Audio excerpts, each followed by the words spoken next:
আলহামদুলিল্লাহ ওয়াসসালাতু ওয়াসসালামু আলা রাসূলিল্লাহ। দেশ কিংবা প্রবাস থেকে বাংলা ভাষাভাষী যে যেখান থেকে আপনাদের প্রিয় চ্যানেল নেক্সাস টেলিভিশনের পর্দায় আপনাদের প্রিয় অনুষ্ঠান বেকমেন্স বিস্কিটস নিবেদিত ইসলামী জীবন বিধান দেখছেন, প্রত্যেককে জানাচ্ছি আন্তরিক প্রীতি, শুভেচ্ছা এবং ইসলামী সম্ভাষণ। আসসালামু আলাইকুম রহমতুল্লাহি ওয়া বারাকাতুহু। আশা করছি সকলেই সকলের অবস্থান থেকে অনেক অনেক ভালো আছেন। প্রিয় দর্শক, আপনারা জেনে থাকবেন যে আমরা এই অনুষ্ঠানে নিয়মিত একটি বিষয়ভিত্তিক বিষয় নিয়ে কথা বলি, তার পাশাপাশি আপনাদের উত্থাপিত নানা প্রশ্ন এবং মন্তব্য নিয়ে আলোচনা করে থাকি এবং আপনার প্রশ্নের উত্তর দেওয়ার জন্য আমরা এই স্টুডিওতে বিজ্ঞ আলেমে দ্বীনদেরকে আমরা ইনভাইট করে থাকি। আজও তার ব্যতিক্রম নয়। আজকে আমাদের আমন্ত্রণে নেক্সাস টেলিভিশনের স্টুডিওতে যিনি উপস্থিত হয়েছেন আপনাদের অত্যন্ত পরিচিত শায়েখ তানজিল আহমদ, মুহাদ্দিস, মাদ্রাসা দারুস সুন্নাহ, মিরপুর, ঢাকা। আসসালামু আলাইকুম রহমতুল্লাহি ওয়া বারাকাতুহু। ওয়ালাইকুম আসসালাম রহমতুল্লাহি ওয়া বারাকাতুহু। শায়েখ, আপনি কেমন আছেন? আলহামদুলিল্লাহ, আল্লাহ অনেক ভালো রেখেছেন। আপনি কেমন আছেন? আলহামদুলিল্লাহ, আল্লাহ ভালো রেখেছেন। অনেক অনেক ধন্যবাদ আমাদের আমন্ত্রণে স্টুডিওতে আসার জন্য। আপনাকেও। সম্মানিত দর্শক, আপনারা যারা এই মুহূর্তে টিভিতে সরাসরি নেক্সাস টেলিভিশনের এই অনুষ্ঠান দেখছেন, আপনারা যদি আপনাদের মূল্যবান কোনো মতামত কিংবা প্রশ্ন জানাতে চান, আমাদের সাথে সরাসরি যুক্ত হতে চান, সেক্ষেত্রে স্ক্রিনে প্রদর্শিত এই নাম্বারে সরাসরি যুক্ত হয়ে আপনার কাঙ্ক্ষিত প্রশ্নগুলো আমাদেরকে জানিয়ে রাখতে পারেন। তার পাশাপাশি এই মুহূর্তে যারা ফেসবুকে লাইভে যুক্ত হয়েছেন, তারাও মন্তব্যের ঘরে আপনার কাঙ্ক্ষিত প্রশ্ন কিংবা মন্তব্য লিখে জানাতে পারেন। তা নিয়ে আমরা অবশ্যই পর্যালোচনা করব। আজকে আপনারা জেনে থাকবেন আমাদের নির্ধারিত বিষয় হচ্ছে ইসলামী আইনের সুফল। ইসলামী আইন আসলে কি? ইসলামী আইন বাস্তবায়ন হলে কি মানুষের হাত কেটে দেওয়া হবে? অনেকে তো ভয়ে থাকেন, এই বুঝি ইসলামী আইন কায়েম হয়ে গেল আর আমাদের হাত কাটা গেল। আপনি যদি বিশ্বের পরিসংখ্যানগুলো লক্ষ্য করেন, বিশেষ করে ইউএনওডিসি 2019 সালে একটি পরিসংখ্যান এবং 2023 সালে একই পরিসংখ্যান বের হয়েছে সৌদি আরবে, যেখানে মোটামুটি ইসলামী শরিয়া আইন বাস্তবায়ন কিছুটা আছে হলেও বলা যায়, সেখানে পরিসংখ্যানে দেখা গিয়েছে 1 লক্ষ মানুষের এগেইনস্টে চোরের হার মাত্র 0.5। এটা হচ্ছে একজনের পরিমাণ, 1 লক্ষতে 0.5। এবং 2014 সালে ব্রুনাইতেও আংশিক আকারে ইসলামী শাসন কায়েম করার তারা একটা প্রচেষ্টা চালিয়েছিল এবং 2019 সালে তাদের সরকারি পরিসংখ্যানে দেখা গিয়েছে মাত্র কয়েক বছরের ব্যবধানে আংশিক ইসলামী শরিয়া আইন বাস্তবায়নের কারণে তাদের 48% অপরাধ প্রবণতা এবং মামলা কমে গিয়েছে। তার পাশাপাশি আপনি যত পরিসংখ্যান দেখবেন, সমস্ত কিছু কিন্তু আপনি দেখবেন ইসলামী শরিয়া মানে হচ্ছে মানুষের একটি বাঁচার নতুন মাধ্যম এবং এটাই সর্বোৎকৃষ্ট পন্থা। আমরা যদি ওমর রাদিয়াল্লাহু তাআলা আনহুর সেই খেলাফতের শাসন দেখি, 2 বছর হয়ে গেছে কিন্তু একটি চুরির মামলাও তার আদালতে আসেনি। একইভাবে যদি আমরা উসমানীয় সাম্রাজ্য, একইভাবে যদি আমরা যত ইসলামী এম্পায়ারগুলো আছে সমস্তগুলো কিন্তু আমরা যদি অবজারভেশন করি, আমরা দেখব যে ইসলামের মতো সুন্দর বিধান আর কোথাও বাস্তবায়ন হতে পারেনি। বিশেষ করে উসমানীয় সাম্রাজ্য যে প্রায় 600 বছর তারা শাসন করেছে, এটাকে কিন্তু মোটামুটি লার্জেস্ট শাসন বলা হয়। সেখানেও কিন্তু আমরা দেখেছি জ্ঞান বিজ্ঞানের উত্তরণ হয়েছে, অর্থনৈতিক উত্তরণ হয়েছে, কিন্তু সেখানে অপরাধ প্রবণতা কমে গিয়েছে। একইভাবে করাপশন পারসেপশনের একটি রিপোর্টেও দেখা গিয়েছে সারা বিশ্বব্যাপী যদি ইসলামী প্রশাসন এবং ইসলামী আইন বাস্তবায়ন করা যায়, তাহলে অপরাধ প্রবণতা অনেকভাবে কমে যাবে এবং পাবলিক যে ইনকোয়ারিগুলো করা হয় সেখানেও 62% মুসলিম দেশ এটা মনে করে যে ইসলামী শরিয়া আইন হচ্ছে সবচেয়ে সুন্দর সমাধান। আজকে মূলত এই নিয়ে আজকে কথা বলবো যে আসলে ইসলামী আইনের মূল নীতি কি, কি কি বিষয় নিয়ে কথা বলে, আসলে ইসলামী আইনের সুফলটা কি। আমাদের সম্মানিত অতিথি যিনি এসেছেন তার কাছে প্রথমেই জানতে চাই মাকাসিদুশ শরিয়া যেটাকে বলা হয়, যে ইসলামের মূল নীতি বা শাসনের মূল নীতিগুলো কি কি, এই বিষয়ে যদি আমাদেরকে একটু জানাতেন। আলহামদুলিল্লাহ ওয়াসসালাতু ওয়াসসালামু আলা রাসূলিল্লাহ ওয়া বা'দ। আউযু বিল্লাহি মিনাশ শাইতানির রাজীম। সুম্মা জাআলনাকা আলা শারিআতিন মিনাল আমরি ফাত্তাবি'হা ওয়া লা তাত্তাবি' আহওয়া'আল্লাযীনা লা ইয়া'লামুন। আলহামদুলিল্লাহ, প্রিয় দর্শক শ্রোতা, সম্মানিত উপস্থাপক, সকলকে স্বাগত জানাচ্ছি। আজকের সুন্দর বিষয় ইসলামী আইনের সুফল। আপনি যেমনটি বলছিলেন যে ইসলামী আইনটা কী এবং ইসলামী আইনের উদ্দেশ্যই বা কী। পৃথিবীর বিভিন্ন সভ্যতার বিভিন্ন আইন কানুন নিয়ম আছে এবং থাকতেই হবে। সেটা যে আইনই হোক না কেন, মানব রচিত হোক অথবা আল্লাহ প্রদত্ত হোক, জমিনের হোক অথবা আসমান প্রদত্ত হোক, আইন নিয়মকানুন থাকতেই হবে যদি আমরা শৃঙ্খলা চাই। ইসলামী আইনের ব্যাপারে ইমাম শাতিবী রাহিমাহুল্লাহ তিনি তার আল ইতিসাম এই বিখ্যাত কিতাবে ইসলামী আইনের মাকসাদটা কি, উদ্দেশ্যটা কি চাই ইসলামী আইন, সেটা একটা সুন্দর ব্যাখ্যা তিনি দিয়েছেন। তিনি বলেছেন ইসলামী আইন হলো ইখরাজুল মুকাল্লাফ আন ইবাদাতি হাওয়াহু, মানুষকে মুকাল্লাফ যারা, দায়িত্ববান যারা, তাদেরকে তার নিজের প্রবৃত্তির অনুসরণ, নিজের প্রবৃত্তির আনুগত্য থেকে তাকে বের করে আল্লাহর আনুগত্যে, আল্লাহর বান্দায় পরিণত করাই হলো ইসলামী আইনের মৌলিক উদ্দেশ্য। যদিও তিনি বলেছেন, যদিও প্রত্যেকটা বান্দাই, প্রত্যেক মানুষ আল্লাহর বান্দা, সে স্বেচ্ছা কিংবা অনিচ্ছা, কিন্তু ইসলামী আইন চায় একজন মানুষ স্বেচ্ছায় যেন আল্লাহর অনুগত দাস হতে পারে। ইসলামী আইন এর ব্যাপারে আল্লাহ তাআলা পবিত্র কোরআনে বলেছেন যে সুম্মা জাআলনাকা আলা শারিআতিম মিনাল আমরি ফাত্তাবিহা। হে নবী, আমি আপনাকে একটা শরীয়তের উপরে, একটা নিয়ম কানুনের উপরে, একটা আইনের উপরে আমি আপনাকে প্রতিষ্ঠিত করেছি, আপনি সেটার অনুসরণ করুন। যারা জানে না, যারা মূর্খ, তাদের প্রবৃত্তির আপনি অনুসরণ করবেন না। অর্থাৎ ইসলামী আইনের বিরোধী যে আইন, সে আইনটি হলো মূলত মানুষের প্রবৃত্তি থেকে উৎসারিত একটি আইন, এছাড়া আর কিছু নয়। ইসলামী আইন অনেকেই শুনলেই, আপনি যেমনটি বলছিলেন, ভয় পেয়ে যায়। এটার কারণ হলো আমরা অনেকেই মনে করি ইসলামী আইন বলতে শুধু হুদুদ যেগুলো আছে সেটাই হলো ইসলামী আইন। অর্থাৎ চুরি করলে হাত কাটতে হবে, জেনা করলে 100 দররা, অথবা ব্যভিচার করলে রজম মেরে, পাথর মেরে হত্যা করতে হবে। এই যে কয়েকটা 5 থেকে 6টা আইন আছে, হজ যেগুলোকে বলা হয়, এগুলো কি আমরা ইসলামী আইন মনে করি, অথচ ইসলামী আইনের একটা খণ্ডিত অংশমাত্র এটা। ইসলামী শরিয়া বা ইসলামী আইন এটা বিশাল একটা ব্যাপক বিষয়। এখানে যেমন পরকালের বিষয় আছে, আকিদার বিষয় আছে, ইবাদতের বিষয় আছে, মুআমালাতের বিষয় আছে।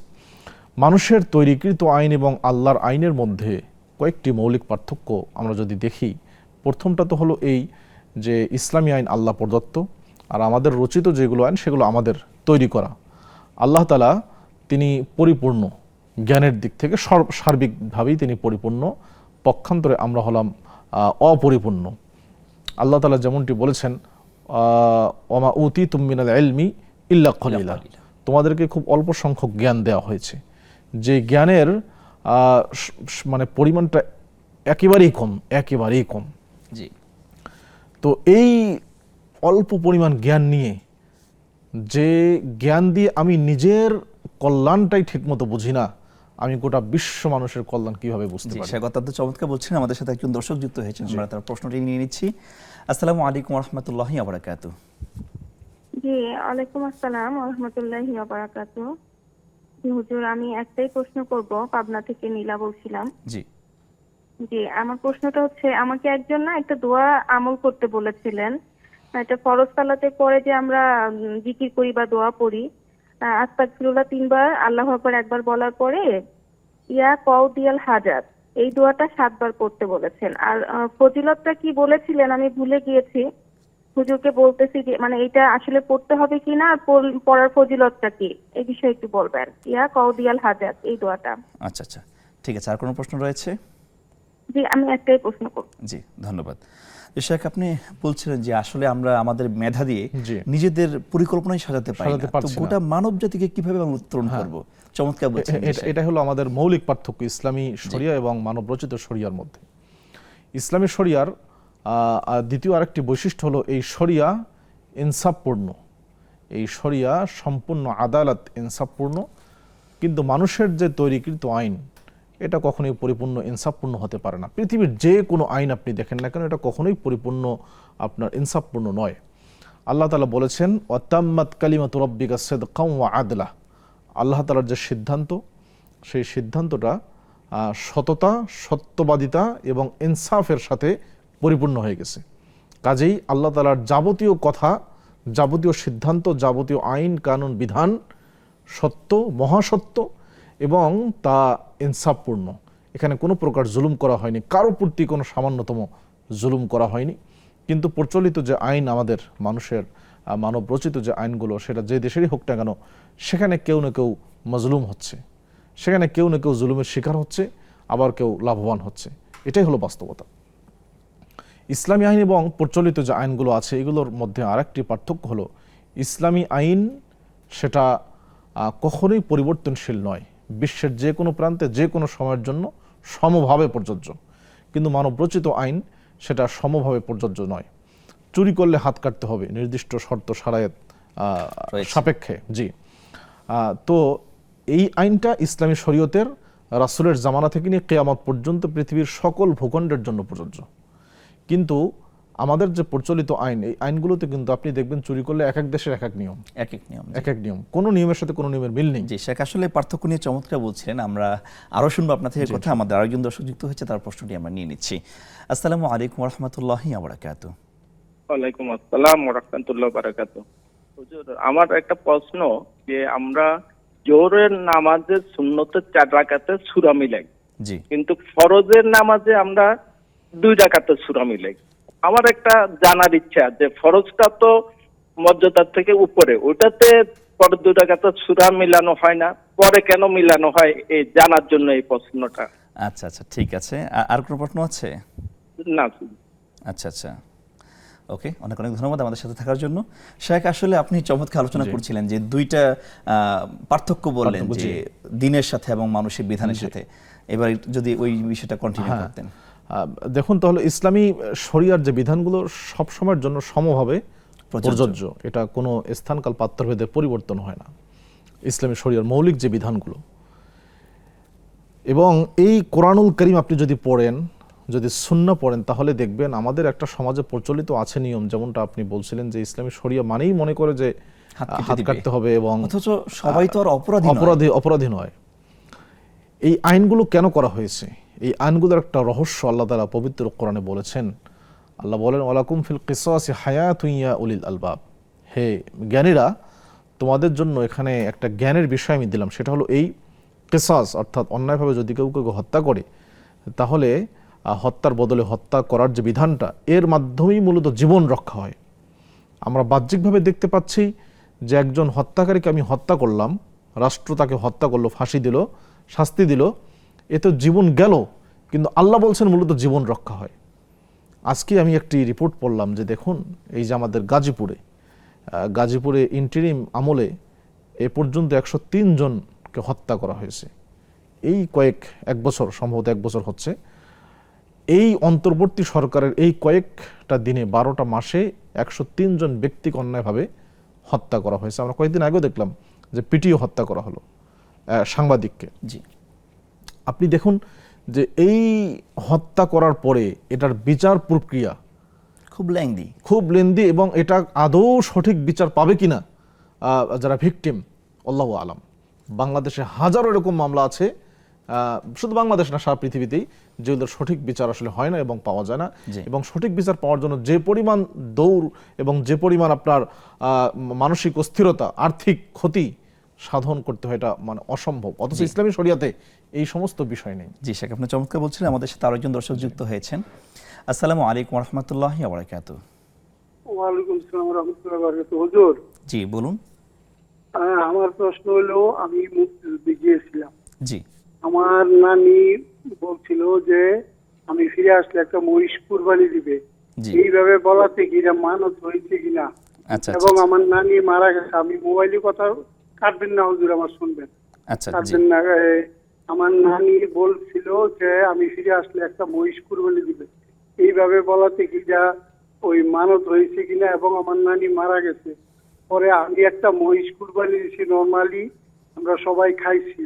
তো এটা আমার আদায় হয়েছে কিনা, প্রথম কথা হলো মানত হয়েছে কিনা, পরে নানি মারা গেছে, আমি কুরবানি দিয়েছি, এটা হয়েছে কিনা, না অন্য কিছু।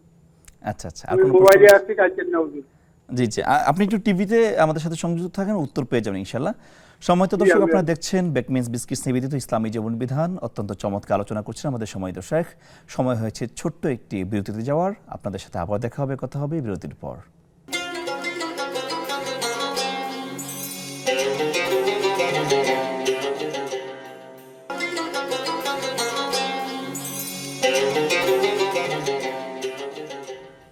আসসালামু আলাইকুম ওয়া রাহমাতুল্লাহি ওয়া বারাকাতুহু। সম্মানিত দর্শক, আপনাদেরকে আবারও স্বাগত জানাচ্ছি বেকমেন্স বিস্কিটস নিবেদিত ইসলামী জীবন বিধানে। আমরা নির্ধারিত বিষয়ে আলোচনা করছিলাম। এই পর্যায়ে আপনারা যারা আমাদেরকে প্রশ্ন করেছেন, সেই প্রশ্ন নিয়ে আপনারা পর্যালোচনা করবেন ইনশাআল্লাহ।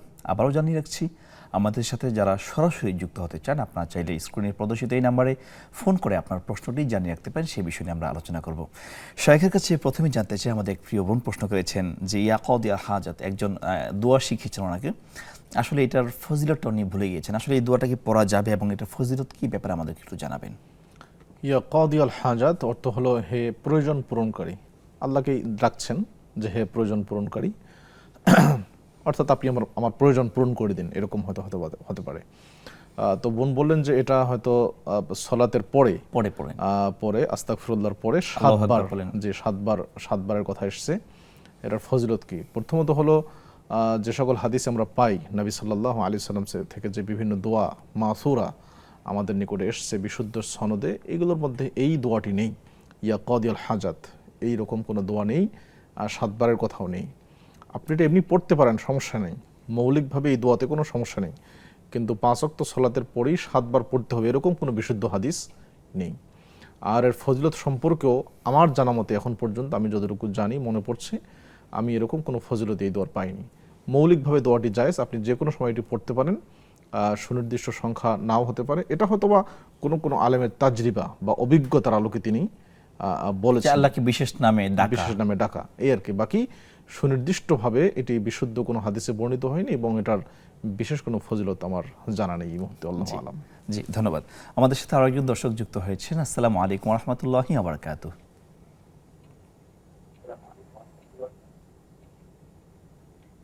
আমার নাম রেবেকা, জলেশ্বরীতলা বগুড়া থেকে। জি জি বলুন। রেবেকা, জলেশ্বরীতলা বগুড়া থেকে। আমার দুটি প্রশ্ন।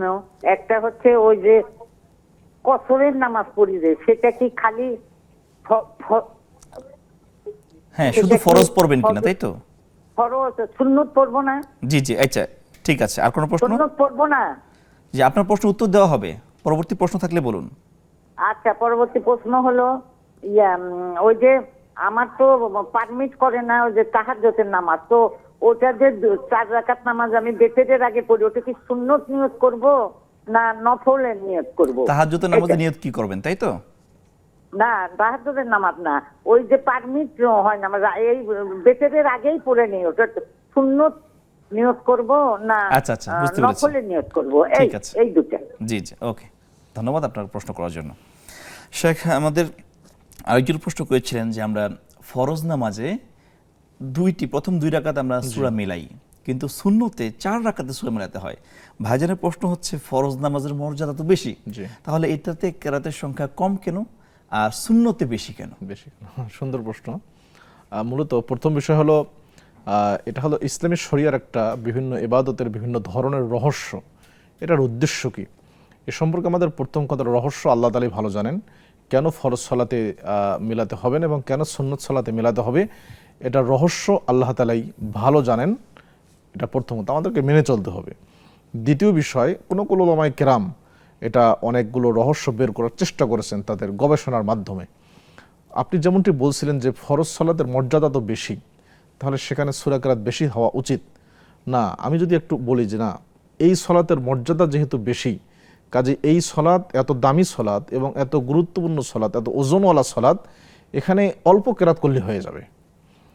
অনেক সময় যিনি অফিসের বস থাকেন, তাকে কিন্তু অফিসের পুরো নিয়ম মানা তার জন্য আবশ্যক নয়। তিনি 9টার সময় আসলেও, 10টার সময় আসলে, 11টার সময় আসলেও কেউ তাকে বলার কিছু নাই। কিন্তু যারা অফিসের অন্য যারা এমপ্লয়ি আছে, তাদের জন্য অফিসের নিয়মগুলো মানা ম্যান্ডেটরি। সেখানে বস তাদেরকে জিজ্ঞেস করবেন তুমি দেরি করে আসলা কেন, আগে বের হয়ে গেলে কেন। সুন্নত নামাজের মর্যাদা যেহেতু কম, সেখানে আপনার সূরা কিরাত আরও বিভিন্নভাবে সেটাকে মর্যাদাপূর্ণ করার চেষ্টা করা হচ্ছে। ফরজ নামাজের যেহেতু মর্যাদা এমনিতেই বেশি, সেখানে আপনার সূরা কিরাত কম হলেও সেটা মানে রুকনগুলো মেইনটেইন করলে নামাজটা হয়ে যাবে। তারপর আমরা বলবো যে এটা রহস্য আল্লাহ তাআলাই ভালো জানেন। জি শেখ, আমাদের এক ভাই তিনি প্রশ্ন করছেন, তিনি যখন যুদ্ধে গিয়েছিলেন তখন তার নানি বলেছিল যে তুমি যদি যুদ্ধ থেকে বেঁচে ফিরে আসতে পারো তাহলে আমি একটা মহিষ জবাই করবো একটা। এখন প্রশ্ন হচ্ছে যে এটা কি মানত হবে কিনা। দ্বিতীয়ত তার নানি মারা গিয়েছেন, এখন নানি মারা যাওয়ার পরে তিনি তার নানির এই ওসিয়তটা বা বানরটা তিনি পালন করেছেন, এটা জবাই করে তারা নিজেরা খেয়েছেন। এখন 2টা প্রশ্ন, একটা হচ্ছে তার নানি এটাকে মানত হবে কিনা, দ্বিতীয়ত হচ্ছে তিনি যে করলেন এটা মানত হিসাবে আদায় হলো কিনা। সুন্দর প্রশ্ন। আপনার নানি যে জিনিসটা বলেছেন যে আমার নাতি ফিরে আসলে একটা মহিষ কোরবানি দেব, এটার বাহ্যিকভাবে দেখে মনে হচ্ছে এটা অবশ্যই মানত। বাকি নিয়াত আল্লাহ তাআলাই ভালো জানেন, কিন্তু আমরা তো হুকুম দেব বাহ্যিকতার উপরে। বাহ্যিক এই বক্তব্যের উপরে আমরা বলতে পারি এটা অবশ্যই মানত হয়েছে। আর মানতের নিয়ম হলো যদি সেটা ভালো কাজের জন্য হয় তাহলে সেই মানত পূরণ করা ফরজ, মুমিনদের একটা গুণ হলো ইউফুনা বিন নাজরি, তারা মানত পূরণ করে থাকেন। তো সেই হিসাবে আপনারা যারা আছেন তারা আপনারা যে মহিষ জবাই করেছেন আপনাদের মানতও পূর্ণ হয়েছে।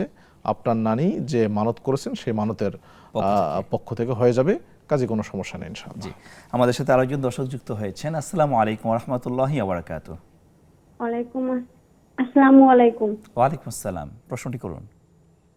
প্রশ্ন হচ্ছে, আমার বিয়ের আগে আমার শাশুড়ি মানে 7 লাখ টাকা দিয়ে আমার হাজবেন্ডকে সেনাবাহিনীতে চাকরি দিয়েছিল। তো এই চাকরির টাকা এখন কি হালাল না হারাম, না কিরকম হবে এটা?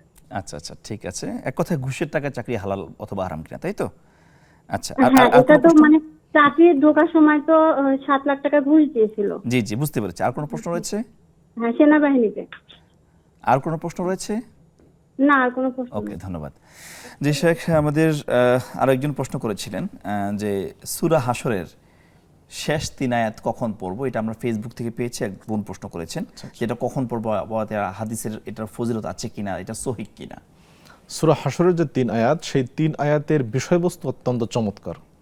সেই বিষয়বস্তু হলো আল্লাহর তাওহীদ এবং আল্লাহর যে সুন্দর সুন্দর নাম এবং গুণাবলীর কথা আছে, আসমায়ে সিফাত, যেটা আল্লাহ তাআলা সূরা আরাফে বলেছেন, ওয়ালিল্লাহিল আসমাউল হুসনা ফাদউহু বিহা ওয়াযারুল্লাযিনা ইউলহিদুনা ফি আসমাই।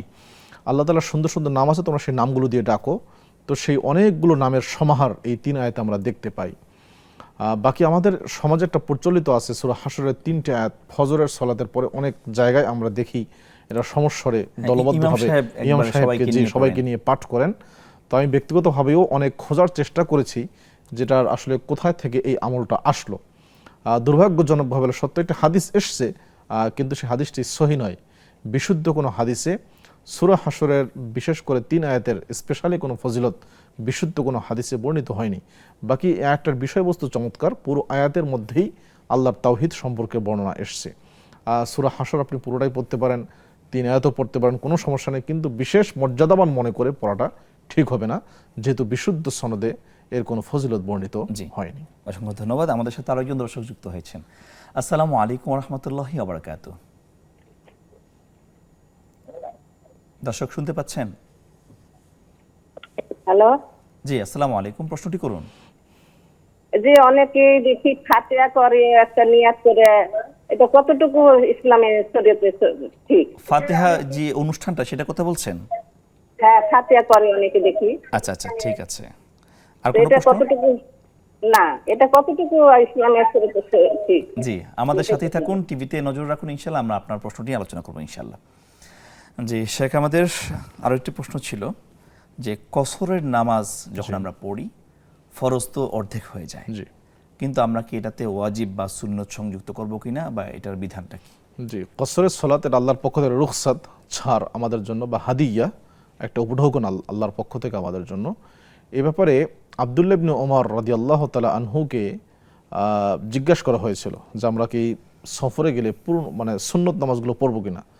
তখন তিনি বলেছেন যে আমি যদি সুন্নত নামাজই পড়তাম তাহলে তো ফরজটাই পূর্ণ করে পড়তাম, আমি তো ফরজই পূর্ণ করে পড়ছি না, কাজে সুন্নত পড়বো কেন? সুন্নত পড়া জায়েজ আছে, সুন্নত পড়া আপনি পড়তে পারেন, সমস্যা নেই, কিন্তু আল্লাহ তাআলা যে রুখসাত আপনাকে দিয়েছেন, ছাড় দিয়েছেন, সেটা আপনি গ্রহণ করুন, সহজ জিনিসটাকে বেছে নিন, সহজটাকে বেছে নিন। যেমন নবী সাল্লাল্লাহু আলাইহি ওয়াসাল্লাম সফরের মধ্যেও তাহাজ্জুদের সালাত পড়তেন। তাহাজ্জুদের সালাত সুন্নাত বা নফল, কাজে আপনি তাহাজ্জুদের সালাত পড়তে পারেন, এছাড়া বেতের তো পড়বেনই। বাকি আমাদের যে সুনান রওয়াতেব যেগুলো আছে এবং অন্যান্য সাধারণ যে সুন্নাতগুলো, এগুলোর ব্যাপারে শরীয়ত ছাড় দিয়েছে, তবে যদি কেউ পড়তে চান পড়তে পারেন, এটা কোনো আবশ্যিক কোনো বিষয় নয়। আল্লাহু আ'লাম। শেখ, ধন্যবাদ। আমাদের সাথে আরেকজন দর্শক যুক্ত হয়েছেন। আসসালামু আলাইকুম ওয়া রাহমাতুল্লাহি ওয়া বারাকাতুহু। ওয়ালাইকুম আসসালাম ওয়া রাহমাতুল্লাহ। হুজুর, আমি ফরজ নামাজের পরে, প্রত্যেক ফরজ নামাজের পরে আমি দুআই নুস, লা হাওলা ওয়ালা কুওয়াতা, আস্তাগফিরুল্লাহ, লা ইলাহা ইল্লাল্লাহ, ইয়া জাল জালালি ওয়াল ইকরাম, এগুলা 100 বার পড়ি, তা আবার হাতের মাধ্যমে না, তাসবির মাধ্যমে। জি, এগুলাকে, এটা কি আমার জন্য কি বিদআত হবে না হাতে গুনতে হবে? হাতে গুনতে গেলে আমার ভুল হয়। আচ্ছা আচ্ছা, ঠিক আছে। আর কোনো প্রশ্ন আছে আপনার? হ্যাঁ আছে। আরেকটা হচ্ছে, আমাদের রুম হচ্ছে একটা, তা আমার খাটের নিচে আমি নামাজ পড়তে বসি, অনেক সময় আমার হাজবেন্ড আইসা ওই লঙ্গি মানে উপরে উঠায় নেই, হাঁটুর উপরে উঠে যায়, এমনি তার অঙ্গ দেখা যায় না কিন্তু উপরে উঠে যায়। এতে কি আমার নামাজের উজু ভেঙে যাবে না থাকবে? আচ্ছা আচ্ছা, ঠিক আছে। নান পরিবর্তে আবার উজু করতে হবে। জি, আর কোনো প্রশ্ন? হ্যাঁ, আরেকটা কথা হচ্ছে, আমাদের বিয়ের বয়স হচ্ছে 7 বছর, কিন্তু আমি যতবার নামাজ পড়ি বা এমনি কান্নাকাটি করি, এমনি দোয়া কারাত করি বা জিকির আজকার করি, তখনই আল্লাহর কাছে আমি একটা সন্তানের চাই। এই যে আমি এত চাইতেছি, এতে কি আল্লাহ আমার আশাটুকু পূর্ণ হইতেছে না। কিন্তু ডাক্তার দেখাচ্ছি, অনেক চেষ্টা করতেছি, কিন্তু যখন কবুল হতেছে না, মানে আমার ভয় হতেছে যে উনার কাছে বারবার যে কান্নাকাটি করে আমি চাই, এতে কি আমার প্রতি উনি নারাজ হবে কিনা, নারাজ হবেন কিনা। আচ্ছা আচ্ছা, ঠিক আছে। আপনার প্রশ্নগুলো বুঝতে পেরেছি, আমাদের সাথেই থাকুন, ইনশাআল্লাহ আপনার জবাব পেয়ে যাবেন। সম্মানিত দর্শক, আপনারা দেখছেন বেকম্যানস বিসকিস নিবেদিত ইসলামী জীবন বিধান। সময় হয়েছে ছোট্ট একটি বিরতিতে যাওয়ার। আবার দেখা হবে বিরতির পর।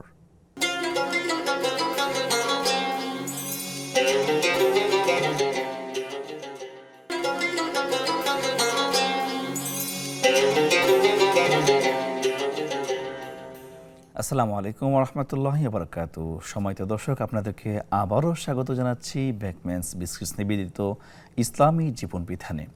আমরা আলোচনা করছিলাম আপনাদের উত্থাপিত প্রশ্নগুলো নিয়ে। এই পর্যায়ে আমরা শাইখের কাছে জানতে চাইব, আমাদের এক প্রিয় বোন প্রশ্ন করেছেন, তিনি তাহাজ্জুদ নামাজ তো পড়েন, তবে বিতির নামাজ পড়ার আগে দেখা যায় যে মানে অনেক সময় তো এরকম হয় যে আমরা শেষ রাতে উঠতে পারবো কিনা সন্দেহ, তো আগে আমরা কিছু নামাজ পড়ে নিই। তো বিতিরের আগে যে তিনি সন্ধ্যা রাত্রে যে নামাজটা পড়েন, ওইটা নিয়ত তিনি কি করবেন? এটা কি তাহাজ্জুদ হিসেবে নিয়ত করবেন নাকি অন্যান্য কোনো নফল নামাজ হিসেবে? নফল হিসেবে নিয়ত করবেন। তার কারণ তাহাজ্জুদের সালাতটা হলো এশার সালাতের পরে, জমহুরের মতে মধ্যরাত্রির পরেই মূলত তাহাজ্জুদের ওয়াক্ত। তো যেহেতু তিনি এই নামাজটি হয়তো বা এশার নামাজের পরেই পড়ছেন, হ্যাঁ, আগের রাত্রিতেই, কাজে সেটা সাধারণ নফল হিসেবেই তিনি পড়বেন। কারণ ফরজ সালাত যেগুলো আছে সেগুলো উনি নফল হিসেবেই পড়বেন। আর যদি মধ্যরাত্রির পরে পড়েন তাহলে সেটা তাহাজ্জুদ হবে। জি, অনেকে আবার হয়েছে যে কর্মব্যস্ততার কারণে রাস্তায় যানজটের কারণে অফিস থেকে ফিরতে ফিরতে রাত 11টা বেজে যায়, ফ্রেশ হতে হতে বা খাওয়া দাওয়া করতে করতে রাত 12টা বেজে যায়।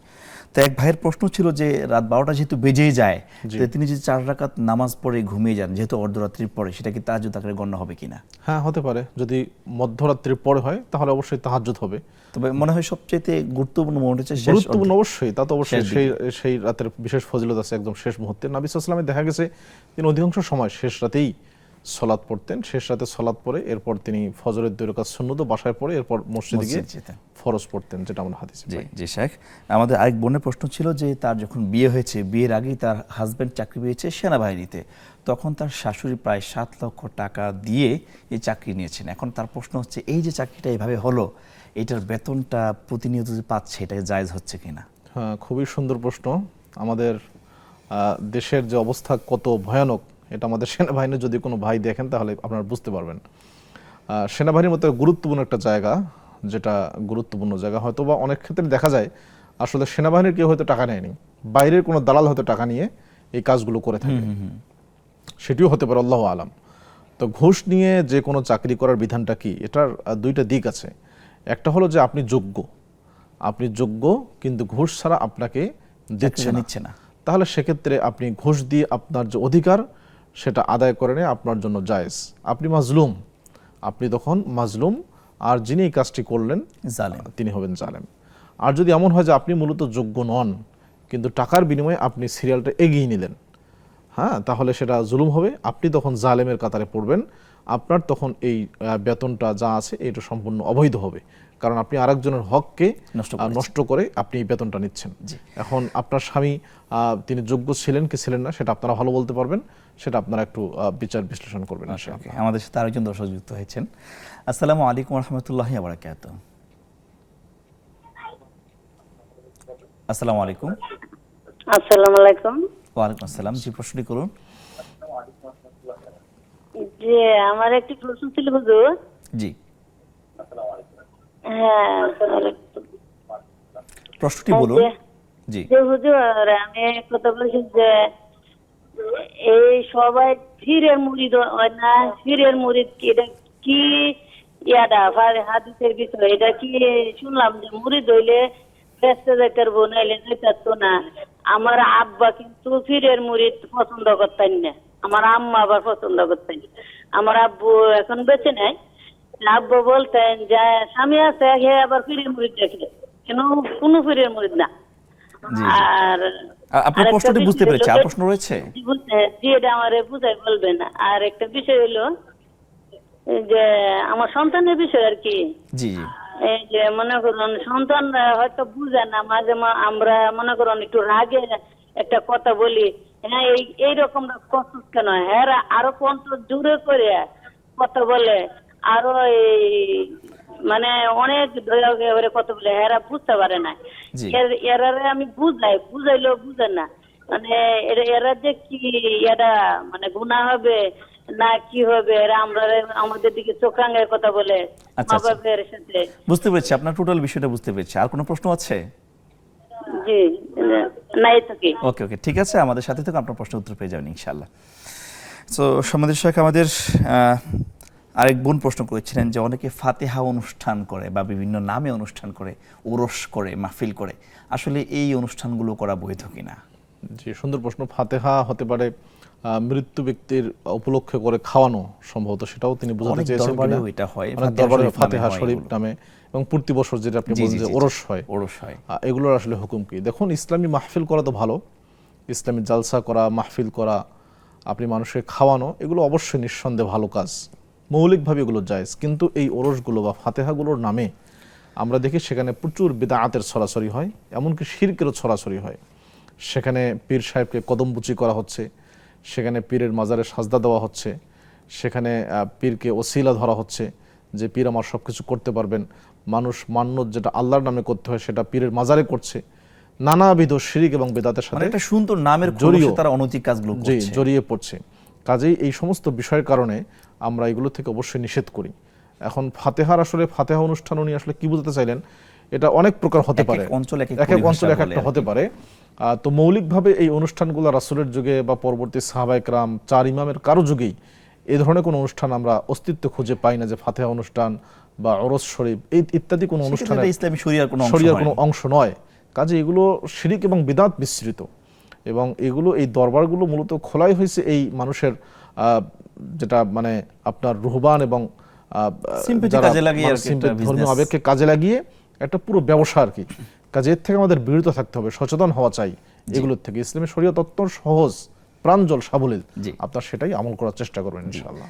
সম্মানিত দর্শক, আমাদের সাথে আরো একজন দর্শক যুক্ত হয়েছেন। আসসালামু আলাইকুম ওয়া রাহমাতুল্লাহি ওয়া বারাকাতুহু।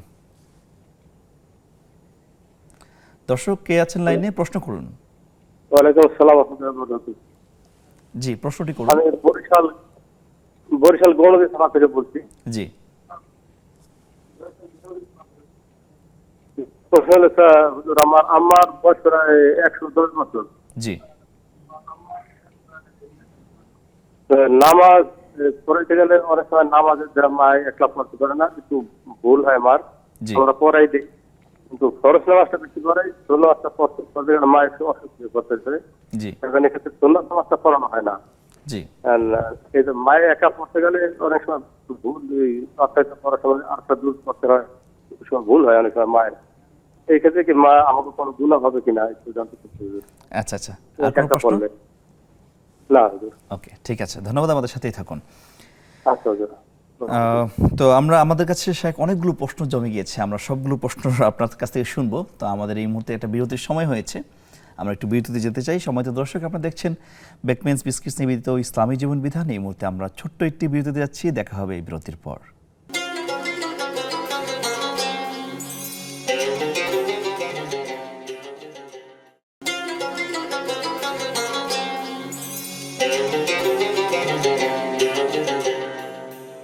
আসসালামু আলাইকুম ওয়া রাহমাতুল্লাহ।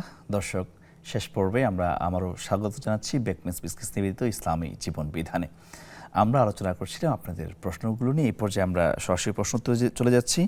আমাদের এক বোন প্রশ্ন করেছিলেন যে তিনি যখন ওযু করেন, অনেক সময় হাজব্যান্ড চলাফেরা করেন, মাঝে মাঝে অসতর্কতাবশত লুঙ্গি হয়তো হাঁটু উপরে উঠে যেতে পারে বা বিভিন্ন অঙ্গ দেখা যেতে পারে, সতর দেখা যেতে পারে, সেক্ষেত্রে আসলে ওযু ভাঙবে কিনা?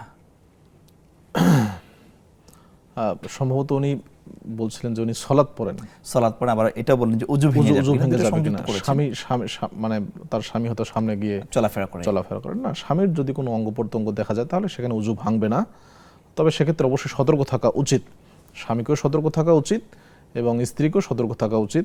আপনি স্ত্রী হিসেবে স্বামীকে সেটি সুন্দর ভাষায় বলে দিবেন যে আমি যখন উজু করি বা সালাত পড়ি তাহলে যেন একটু সাবধানে উনি চলাফেরা করেন। এটা তো যে কোনো মুসলিম হিসেবে এটা আমাদের কর্তব্য বটে।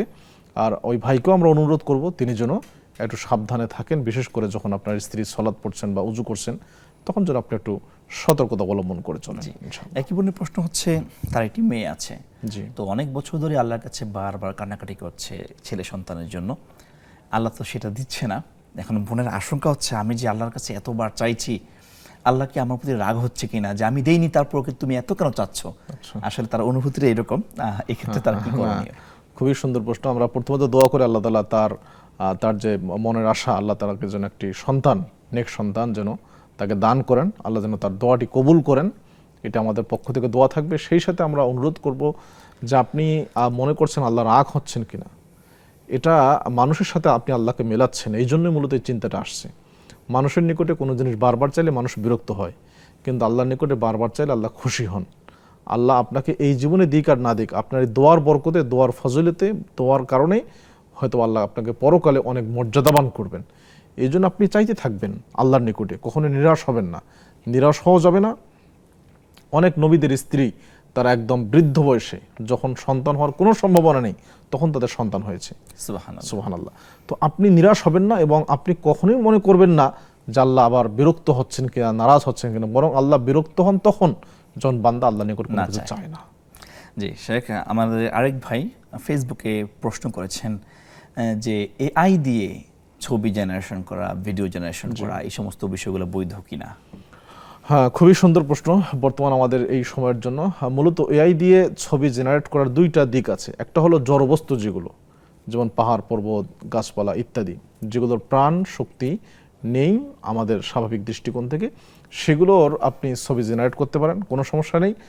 কিন্তু মানুষ, পশু পাখি বা যেগুলোর প্রাণ আছে এবং যেগুলো চলাফেরা করে, এগুলোর ছবি জেনারেট করা ওলামায়ে কেরাম হারাম বলেছেন।